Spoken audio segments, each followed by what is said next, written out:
as we go into picks and bans here for game 2.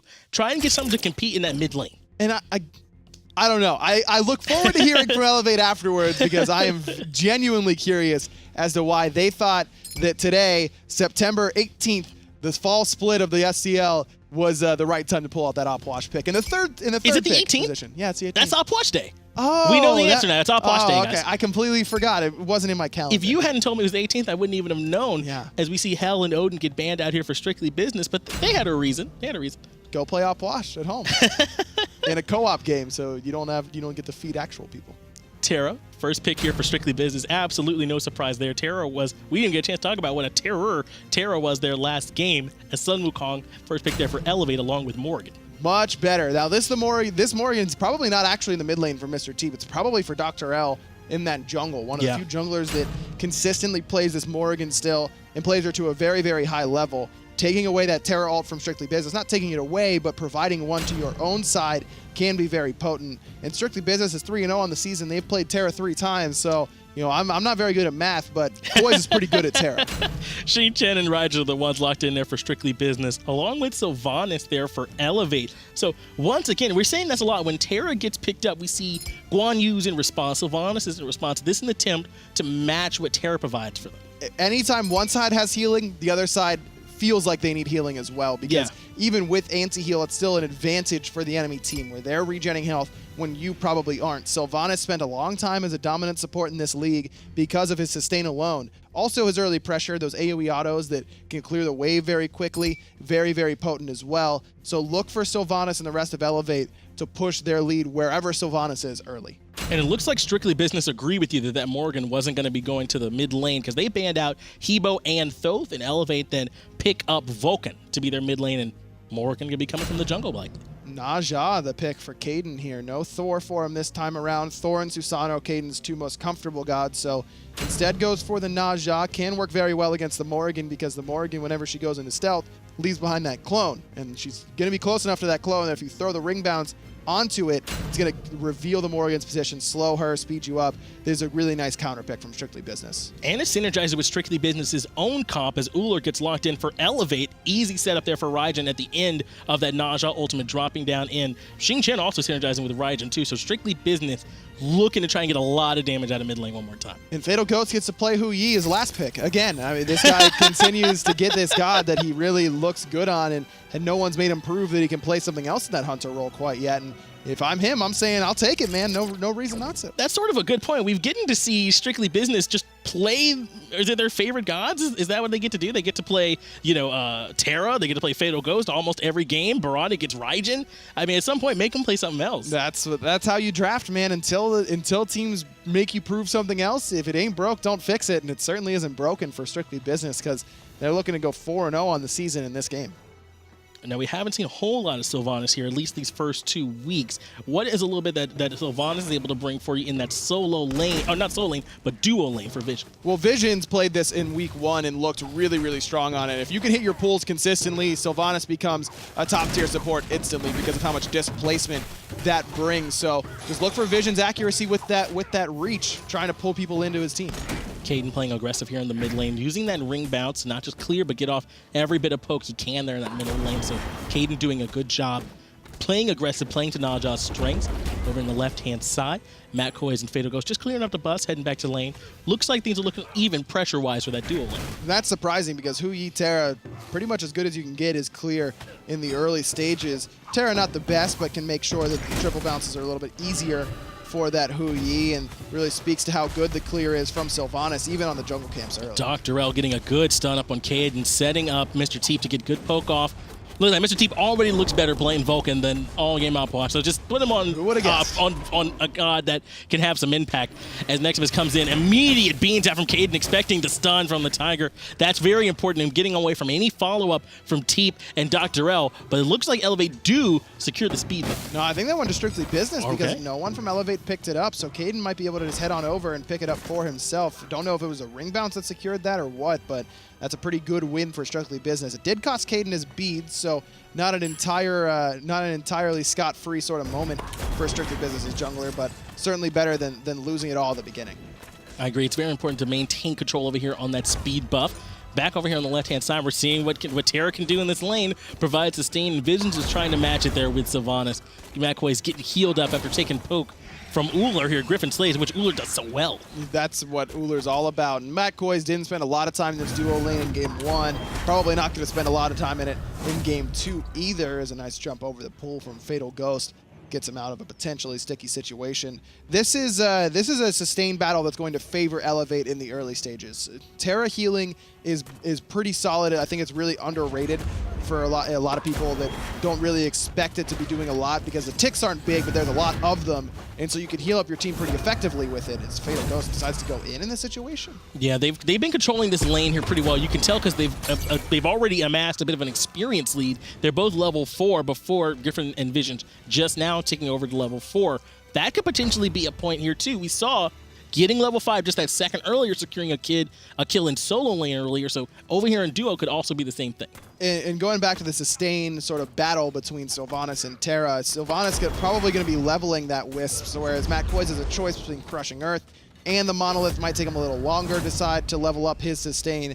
And Visions can just pop the 2 and go away and let everyone can kind of disperse and still be receiving that heal over time, whereas Terra requires you to be standing inside the Monolith, and only if McCoy decides not to shatter it for the root. So Sylvanas definitely going to have the advantage in terms of sustain on this matchup, but there isn't no sustain on the side of Strictly Business, and any sustain is usually going to help you out at least a little bit. Ullr isn't your traditional AD carry, like so much like Yi, who's really trying to do that damage with the auto attacks.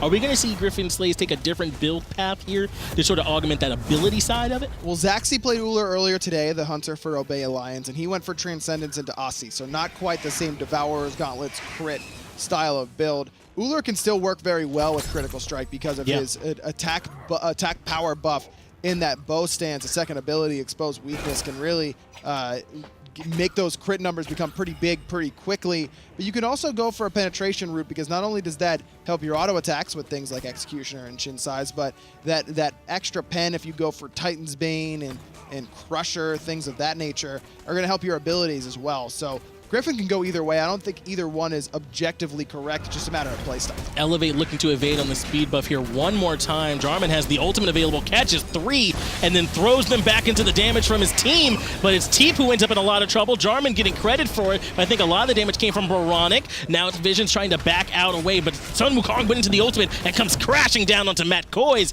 Matt Koi's getting taken down. It's 1 for 1 here so far. Caden up into the air, coming right back down. He took the clone. Caden took the clone. That wasn't an actual player. That could have been a really hot play from Caden.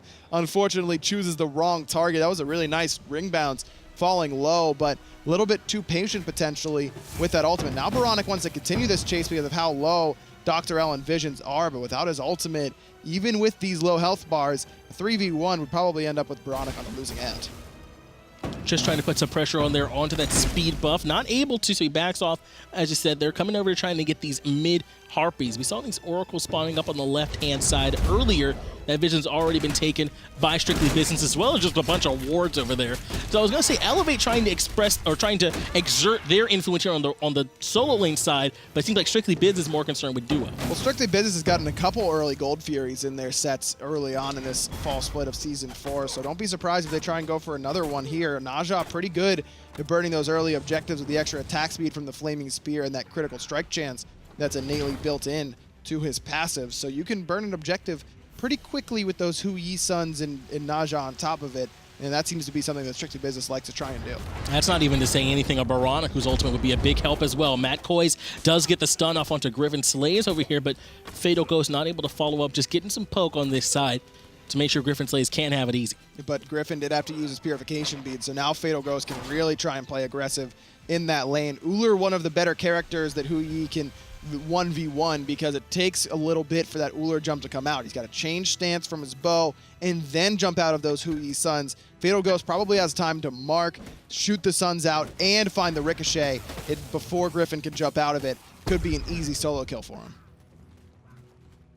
2-1 are the kills here right now in favor of Elevate. Gold lead real small in favor of Strictly Business, like 200 to 300. So really not something to write home about.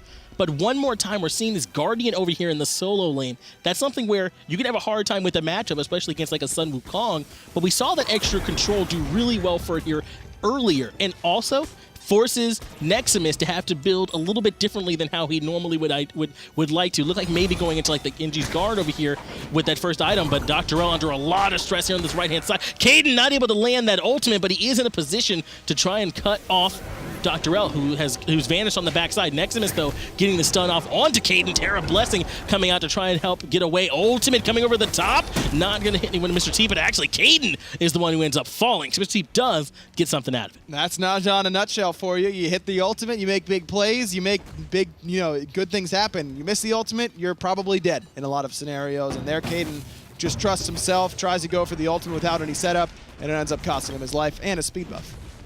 That is being taken here by Dr. L, Neximus, and Vision, so they can secure that speed buff and these fire elementals on the right side. Strictly Business do at least get those oracles on the left side because it's just them and Griffin slays. They're actually going in on him, recognizing that he's alone. He is able to get the jump off and he usually gets the stun on the Fatal Ghost, but he does get cleaned up thanks to the ultimate, as well as it actually goes to Fatal Ghost, the credit. Uh-oh, Veronica in some trouble, walked into 3 members, and Dr. L going to transform into the Sun Wukong with that Changeling ultimate, trying to continue the chase onto Baronic. Plenty of early damage for him with this transformation. Dr. L up into the air and crashing down on top of Baronic.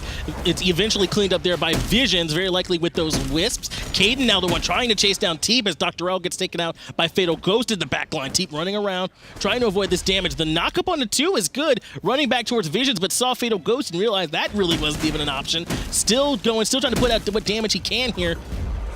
No way he gets away, though, and Matt Coy is down. going to be the one to claim that one. Kaden does a nice job of cutting off that team fight, so Baronic ends up falling, but Elevate lose 2 in response, and more importantly, Kaden gets a couple of assists, and with Jarman rotating over, this is a Gold Fury pull opportunity, and I don't think Griffin realizes this is going on. He's going to lane to farm. Look at where Neximus is. He's going back to the right-hand side. This is just a lack of situational awareness from Elevate. And Matt Coy is coming over here. Griffin Slays thinks he's caught Matt Coy's out of position, but really he's keeping him away from the Gold Fury. Matt Coy's, I'm sure, happy to make that trade and to make sure they guarantee that Gold Fury. It does go down for Strictly Business. Probably didn't need to die there, Matt Coy's, but I guess if you had to get the Gold Fury, then certainly worth it. Not an awful trade for Strictly Business by any stretch, because Coy's going to be up sooner rather than later. Has the ultimate available, can impact the team fight should one break out on his way back to lane either way. And Strictly Business, despite being down in kills by 1 with that one for Griffin, putting Elevate into the lead, still ahead in gold because of how good their objective control has been. That Gold Fury important for them and getting that lead back from Elevate and pushing them up here to that about 1,000 gold lead. It's about 10 minutes here into the game so far. Fatal Ghost got that Devil's Glow built up and he's getting it stacked. And looks like Griffin is going to be going for that Transcendent Star. So this is sort of a point where Fatal Ghost kind of has the advantage while he's building that expensive Transcendence. But as soon as Griffin finds that Transcendence and is able to complete it, as Griffin almost stole away that red buff that Fatal Ghost committed the ultimate to. He's on the run now. No beads or anything for Fatal Ghost. That Vulcan ultimate going to connect as Griffin goes up and over the wall for him. Yeah, Griffin jumps over to try and get this kill. Terra's Blessing comes out, and it's not quite enough. Over the top comes the damage. Actually, Dr. L, who's the one that got that hit off Baronic, also trading back with Dr. L. So far, it's 1v1. Did he turn into Uller? No, I believe that was Dark Omen was sitting on top of Fatal Ghost, and whenever he gets hit by another ability, that detonates and does a little bit of extra damage. Good accuracy from Griffin Slays. Hard to believe he needed it, really. Yeah, exactly. It probably would have been enough either way, and now Elevate looking for another speed buff invade, but no Dr. L here this time. Kaden level 9, a little bit behind, and does manage to secure it, and Ryan Jarman picks up 2 with the ultimate. We've seen this before. Ryan Jarman, Whirlwind of Rage and Steel, setting up 2 for his mid laner Baronic, who cleans them up. Or at least Visions he does here. Good job with that. Neximus knocking up Jarman, trying to keep this engagement going, but backing off. Could have been a good kill there for Kaden if he found that ring toss onto the Sun Wukong clone. There's plenty of things for Kaden to hit this ring bounce off of in this match. You've got the Wukong clone, the Morrigan clone, Mr. Teep's turret as well. Plenty of extra deployables that Elevate can provide for Kaden to give him an easier target with that ring bounce. And it's fortunate Strictly Business weren't able to get that a little bit more cleanly with Portal Demon up on that right-hand side. A man advantage very easily could turn into pulling that objective, especially with Baronic. And as you said, Caden able to do so much damage to these neutral objectives, easily can burn it down. I'd like to see Strictly Business try and put some focus into Mr. Teep, though. Now he's on a pick that he's comfortable on, a pick that's a little bit more standard, the Vulcan, and he's gone for Doom Orb, but he's already got 30 stacks. This Doom Orb can really become out of hand pretty quickly if Strictly Business lets it become that 50 stack mark and allows Mr. Teep to continue to farm safely. So I think it's best if Caden and the rest of Strictly Business look for Mr. Teep in these next few moments, because while he does have purification beads, Vulcan is still pretty vulnerable to gods like Naja because of the fact that Naja gets a guaranteed ring bounce off that turret. He's been doing a good job with his positioning, though, even though he's down 1-2. Those long-range Vulcan ultimates, he's been getting them from a good distance and making something happen out of them. So hopefully able to stay safe here, but it's certainly a signal that I don't think I'm going to die. So hopefully Caden and Barana pick up on it and are able to shut him down here in this mid lane, where we're getting a bit of a grouping here now. Vision control on that right side, though, looking pretty heavily in favor of Strictly Business. They do have a Sentry Ward up top. Does Elevate, so that gives them some kind of, sign towards any rotations, but not going to help out with the actual objective. As Vision takes a bunch of damage from Baronic, and Baronic recognizes it, goes directly into the ultimate, and Mr. Teep responds with an ultimate of his own, and that's a 1-for-1 trade. Mr. Teep just building up them stacks, man. That's historically been the counter to gods, to Raijin, is that things like Vulcan ultimate that can punish how immobile he can be in that ultimate form. As Dr. L tried to do his best to get in there with that Sun Wukong transformation, but Caden and Fatal Ghosts combine to bring him down and make him pay, lose the purification beads for it in the process as well. So a little bit too aggressive there out of Dr. L. Fatal Ghost was waiting for him as soon as he landed, was Fatal Ghost. Jarman getting some poke on the Neximus, but not able to make anything happen, though Caden was rotating around trying to see if there's anything he can take off that advantage, because they have sent him back, at the very least push this minion wave in the tower. Despite being the top of his team in player damage, Caden a little bit behind Dr. L in terms of XP at least, has just now hit level 12, where Dr. L was hitting level 12 for a little bit, but with this lane push in conjunction with Jarman, gonna get some lane XP, which is pretty guaranteed, and that tier 1 tower on right. That should put Caden in a nice spot to continue this lead. And that was built off Dr. L falling in middle lane. There was no one to rotate over and try and help clear that minion wave or keep anyone out, because Dr. L was back at base as this Oracles get taken by Elevate. Fatal Ghost actually steals one away with that Ricochet, just snatching one with that Hu-Yi Ricochet knowledge, knowing exactly where he's supposed to be shooting that Shrine Steel Oracles. Able to get good poke on the Griffin, too, bringing him down to half health, but that's why you pick Sylvanas. Just go ahead and get those whips out, get healed back up. It's like it never even happened, aggro. But Fatal Ghost wants to take as many boxing fights as he can, because he's the one with sustain without his support there. He's got the Devourer's Gauntlets, which are almost fully stacked, whereas Griffin has to wait until his support shows up to try and get that sustain going. So Fatal Ghost, very smart to try and take those fights. And that's what Devil Glows allows you to do as well. Start poking at this Gold Fury and force Elevate to respond. Make sure Elevate are capable of coming over here and answering it. If they don't, Fatal Ghost is capable of starting to take it by himself, or at least get very close.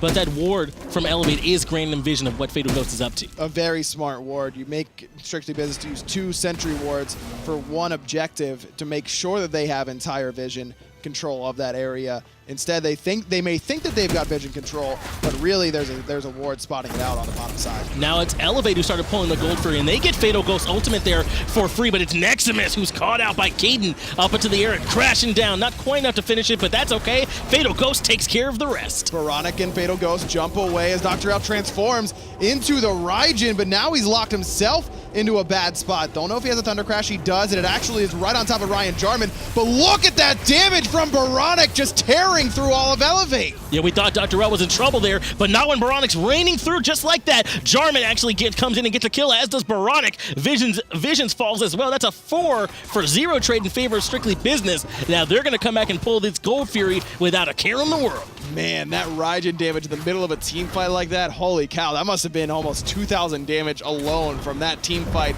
between the Raiju, the Percussive Storm, and then Baronic still had the ult, and everyone with their Aegis still ends up falling. 3 quick kills for Strictly Business, and again, Baronic on this Raijin, 5-2-5. Really starting to show his stuff as his God pool continues to get even bigger. really made a splash in Season 3 whenever he entered the league unaware and started to really impress people. And it just continues to get better here in Season 4. Strictly Business recognized, and they can pull this Portal Demon as well, and they do take it. Their gold lead climbing up to 6,500. Experience lead very close as well at 7,500. They're leading in the kills 12-5 here at 16 minutes in. And this is when that gold lead starts to move from, hey, let's be the ones that are starting the fight to, now we're the ones who are moving a little bit more in control here. It's hard to fight into. Strictly Business definitely very far ahead now. Look at how many power items they've completed as opposed to the other way across. There's an Executioner done for Fatal Ghost, and Griffin Slay's just got an Aussie, which is not nearly as potent in terms of attack speed and penetration as the Executioner. Baronic's working towards a Spear of Desolation. He's almost done with it, and he completed that Book of Thoth all in the same back. And again, Mr. Teep, when behind, goes for High to the Urchin when it's going to be the least effective. This time, at least he has a Doom Orb to kind of give him that boost of power that he needs, but I still think I'd rather see him go for something aggressive and try and make a big play instead of just waiting to be killed while not putting out as much damage. And Strictly Business seem all in here on that sustain too. Xing Chen for Ryan Jarman already has a lot of HP 5 just in his kit. Even picks up the Stone of Gaia to go along with that as Jarman commits the ultimate over here to secure the blue buff. Xing Chen ultimate, actually one of the best at scaling away buffs because it makes it very hard to hit the buff, picks it up, and the enemy at the same time. You can't secure the speed without it. Teep gonna help Neximus get that one. It's actually going to be Neximus who picks it up because Dr. L's on the left side of the map. Neximus happy to have that. I'm sure he's happy to zoom along as Dr. L comes in. He said he was on this side of the map. It's because he's making problems for Fatal Ghost. Drops the ult down on top of himself, and Griffin Slays forced to use beads and Aegis to try and avoid some of the damage. Dr. L jumping up now, using that Hu Yi onto Fatal Ghost, and then also more damage coming in from the back here too, as Caden takes Griffin Slays up into the air. Fatal Ghost says, you may look like me, but you can't play like me on the Hu Yi. Just doesn't find anything, Dr. L there. With that transformation, think that Wukong the transformation might have done him some more good while Caden cleans up Griffin Slays. And that's the difference. If Elevate's down 2,000, 2,500, 3,000 gold, probably a kill, but with how far ahead everyone from Strictly Business is, it ends up being a 2 for 0 in SB's favor. Caden forces Visions to solo ult to try and deter some of that aggression. Very important to get that big team fighting ultimate out already. Nexum is continuing to push the aggression, going for the Tiger Stun, and able to get it. The walls there enough to slow Caden, to slow Neximus down for now, and Fatal Ghost rotating in, but I think he's in a bad spot. Nexum is now just going to turn his attention to him. Nice job by Matt Koizo to find that route. Neximus' 72 transformations should be coming up soon, and there it is. Finds the stun onto Caden. Baronic being handled, but he's going to be able to Thunder Crash away. Visions in the back still taking a lot of damage, but it's Caden who's using his ultimate to get away from Neximus and finds Mr. Teep. That ultimate won't be enough to kill, but he got it so long distance, he actually backs back up out of danger. Neximus, though, hanging around. That 72 transformation puts him into the ground. Baronic goes, Fatal Ghost goes. Everyone from Strictly Business falling back now. It's a 1 for 3 in favor of Elevate. Just a little bit too confident there for Strictly Business. If that's a 9K lead, a 10K lead, it's the opposite this time, then that probably works out, but not ahead enough to really get away with that greedy positioning.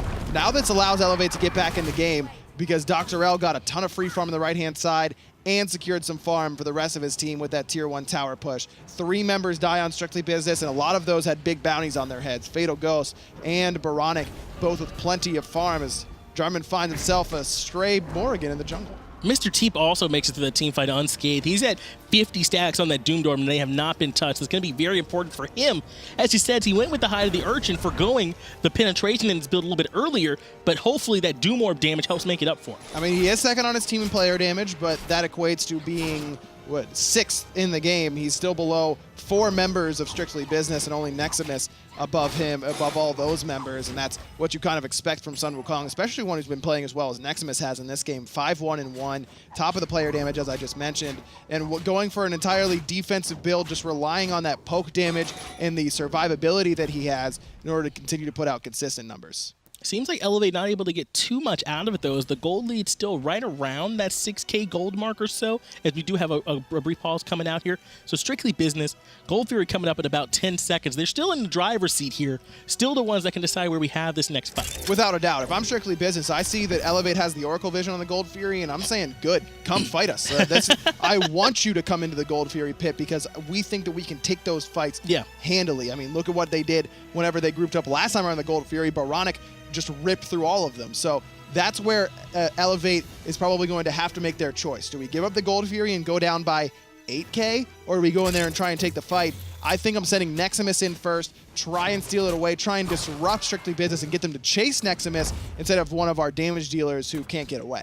And just as you said, Fatal Ghost not deterred by that Oracle Vision at all, already pulling that Gold Fury, using Devil Gloves to stay still at perfect full health, and Mr. Teep actually commits the ultimate. That's best case scenario for Strictly Business, but Caden gets caught out very quickly. Things turn in just that quickly as Griffin Slays also gets a kill there. Dr. L now falling to Fatal Ghost, and it's Strictly Business who are falling back. They commit the sprint there. Matt Coy's caught out though on the back end. Whirlwind of Rage of Steel to try and bring Visions back in to get some damage onto him as well, and it is enough. Neximus now going to have to back off. Neximus still chasing down Ryan Jarman. At least that's his clone chasing down Ryan Jarman. A 2-for-1 in favor of Strictly Business, and Caden just gets blown up there before he can use anything at all. Has got to be a little bit quicker on the relics if he wants to survive in that scenario, because Visions was quick on the Blink ultimate, but right back to the Gold Fury. But where's Neximus? Still trying to be a nuisance and doing so successfully. Strictly Business, though, are very hard on these calls. They recognize that he was there. They drop it 100% and go for the kill. Same thing here for Mr. Teep, who they know doesn't have that ultimate available. Beads already used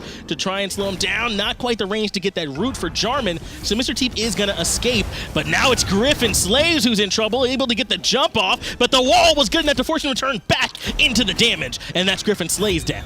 Fatal Ghost looking to chase down Neximus, who's still around.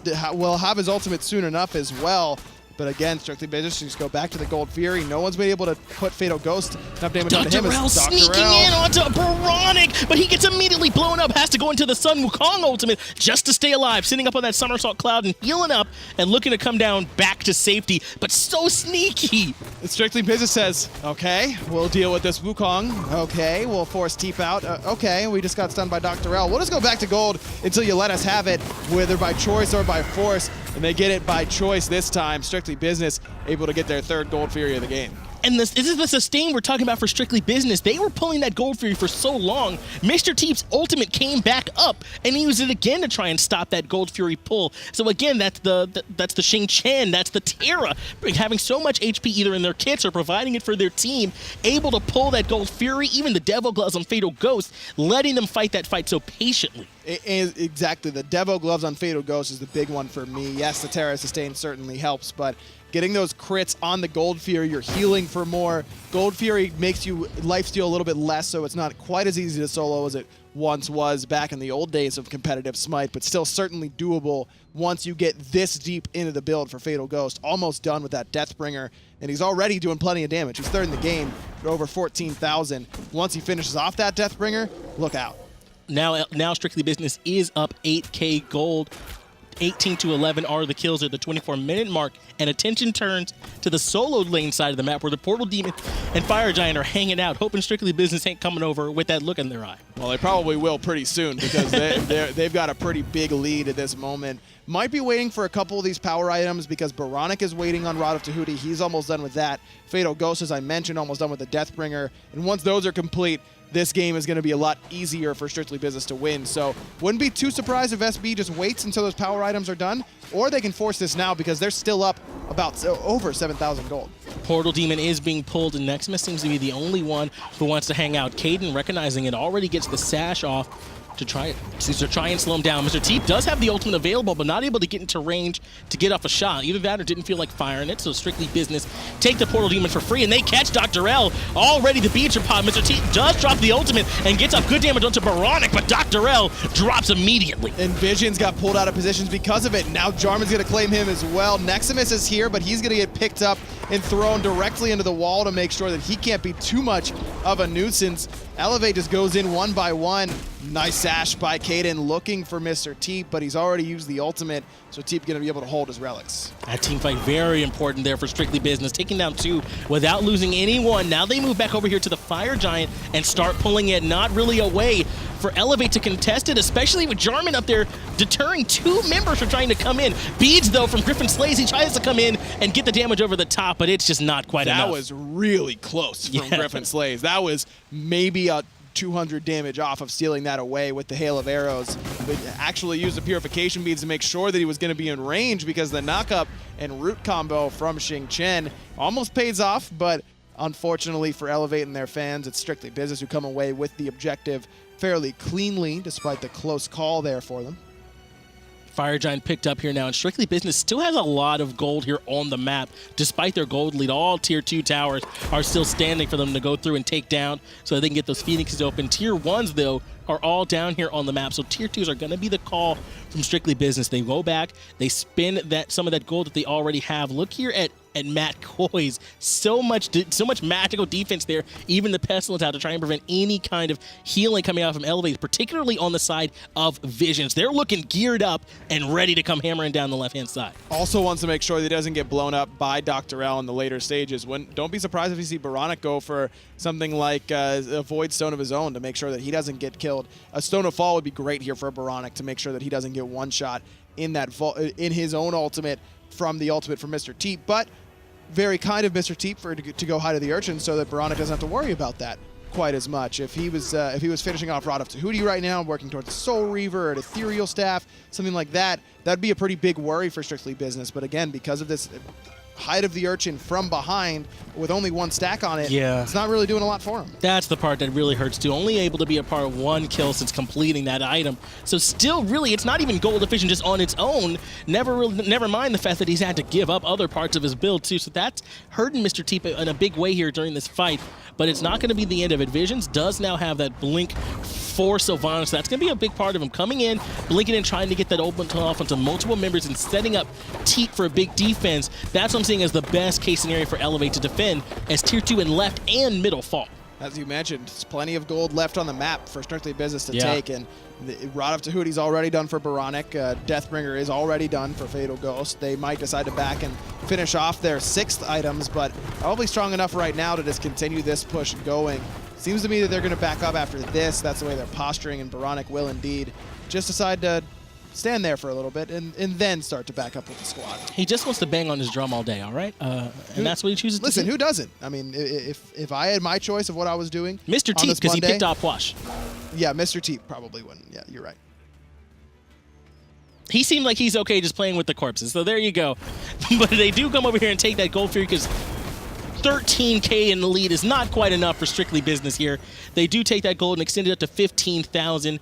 Buy a car for your girl, Caden, because you got plenty of gold, my man. Still working on his last item, I think, though, right? He's got some stuff he's got to buy for himself. Yeah, he doesn't even have his Titan's Bane done yet. There you can worry about the car later. His girl can wait. Okay, Titan's Bane's got to happen. 33% pen, man. That's important. Okay. No, it's nuts.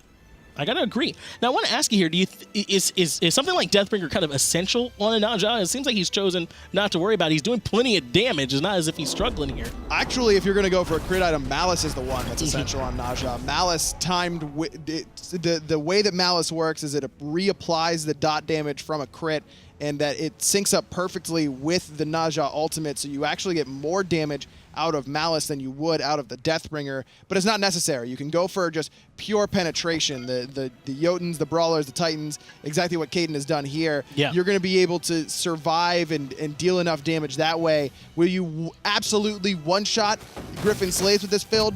No, you won't do the 100 to 0 like you can with the Malice and Deathbringer build, but you're still going to be doing enough, and it's still going to be potent. The best part about Naja Ultimate really isn't the damage, it's the fact that you're taking someone out of combat for that long, and you know where they're going to re-enter combat, and you can punish them very easily for it. And Caden making that conscious choice to go with this build here too, so that's what they decided is best here for this team. At this point, now it looks like Strictly Business are 6 slotted out, and they're ready to come back in and wreak havoc for Elevate as they do take down that Portal Demon.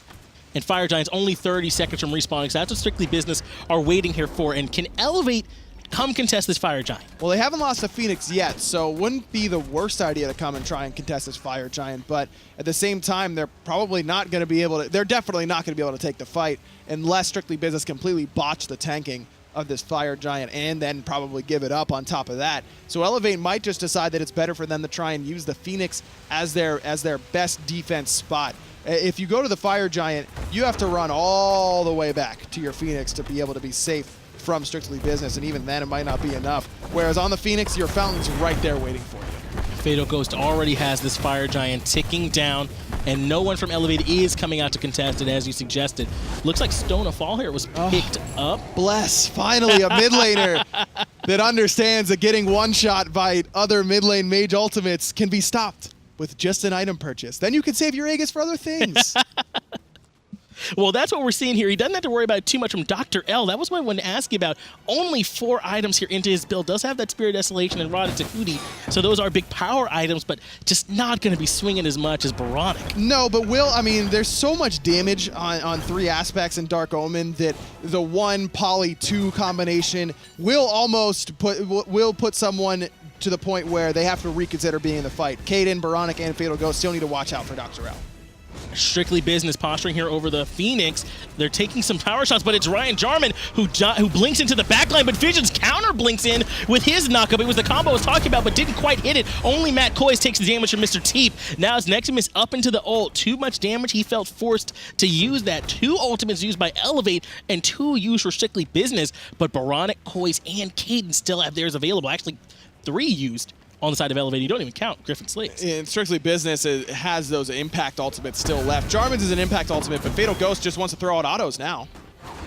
Over on the right-hand side, going into the Phoenix and getting the split push on the left-hand side as well. Baronic takes down Visions very quickly here at the beginning of the fight. Dr. L switching over into Baronic, trying to get some of that damage for himself. Aegis forced out, but a good stun means Fatal Ghost can go ahead and clean that one up. Mid lane Phoenix already has fallen. Right side Phoenix now has fallen. Neximus trying to do something to slow down the push of Strictly Business, but it's just not enough. He's going to turn to an Ox and get out of there as Kaden has Griffin up in the air. And immediately waiting for him, Baronic on the bottom side. Strictly Business find 3 more kills. Looks like they're going to find game 2 as well. A clean performance from them in this set. Strictly Business playing so cleanly here. Kind of having a little bit of fun here down at these last few seconds, but they do end up getting the full team wipe, Titan wipe, and they take it 2-0. Really good stuff from them. This is clearly a team. I mean, when I saw this roster compiled where Matt Koiz joins it, Baronic's there, Kaden now, plenty of experience there for this team and plenty of talent as well. Fatal Ghost has proven that he can play at a top level in this SCL. These guys have a lot of exciting stuff about them. Just a matter of getting those little team synergy kinks worked out. Once that happens, Strictly Business is going to be a top team. And I know Fatal Ghost can play this Hui at a top level so far. He's been getting it, seems like every single game, and he's been running every single game. Doing a good job with those ricochets in particular, getting off big poke, able to set up stuns for the rest of his team. Those Hui ultimates to help secure objectives have also been real clean. He's just been playing really solid. Has he had the insane, oh my god, he just got an insane triple kill 1v3? No, but you don't need your Hunter to do that. You need your Hunter to push a lead when you give it to him. Check. You need your Hunter to play safe when he's behind. Check. You need him to be there at the right time the team fights and position well. Check. And Fatal Ghost has done all 3 of those things, so you can tell that he's going to have a really bright future in this league. Yeah, even a good job dodging that ultimate there. Fatal Ghost playing quite well, and I've been impressed with the play here so far. Like you said, maybe not the one that's going to go in 1v5, but certainly doing everything that you need from him. That's really all that you got to ask. But really, it was a team effort. Baronic in particular doing a good job raining the damage through in those team fights and just having a huge impact. Baronic played great. Ryan Jarman played great. Yes. Someone ban Terra against Matt Koiz, please. For the love of God, the dude's a beast on it. Make him prove he can play something else. Same goes for Fatal Ghost. Yes. Teams need to be doing their homework against a Strictly Business roster because you cannot beat them if you just give them whatever they want to play. Well, let's go ahead and take a look back here at that schedule so we can just sort of give you all a little bit of a recap of what was happening here for you. That first game was Astral Authority versus Sword. They end up 2-0ing them. Imon versus Obey, the only split that we saw here today. They go 1-1. And then Elevate here versus Strictly Business game we just saw. Strictly Business got a clean looking 2-0. And Obey and in memory of Michael, the only 2 teams that have split all season so far in the SCL. It's been a lot of 2-0s thus far, which is kind of betraying how close this league really is. I mean, you look at Elevate versus Strictly Business, that was probably one of the more one-sided sets we've seen so far this split, outside of any game Astral Authority plays, because they're probably going to make a team look bad, because that's what AA kind of does. Every other game so far has been pretty close. Strictly Business looked really good today, though. That's right. Not just close, but also like long, like 47 minutes, 45 minutes, 60 minutes, 38 minutes. These are games where you're not just running all the way through. I agree. The standings don't always say exactly what the competitiveness here of this league is looking like here so far. Well, the standings say one thing, and that's that Astral Authority and Strictly Business are your 2 top teams right now, and I'm inclined to agree with what the standings are telling me. Obey Alliance, probably a disappointing performance from them today. Really shut down by a great individual performance from Crimson on the side of Imom. Someone's got to ban Thoth against that guy too, because these players are starting to show who they have in their god pool, and teams have to take note and start to take those away from them. Yeah, more than anyone else we've seen today, I think Crimson has truly earned a directed ban. Let's not see that dude playing Thoth anymore here. Nope. But Aggro, the reason why I'm here. Yeah. The reason why I'm hanging out around here is because of the caster. We filmed it. Was awesome. Oh, is that why? That's okay. I thought it was because it was Apwash Day. That's a good secondary reason. Apwash Day is a big deal. I hope I see y'all celebrating. But yeah, it's because of the caster. We came down, had a real cool competition. We even got a video to show y'all here for it.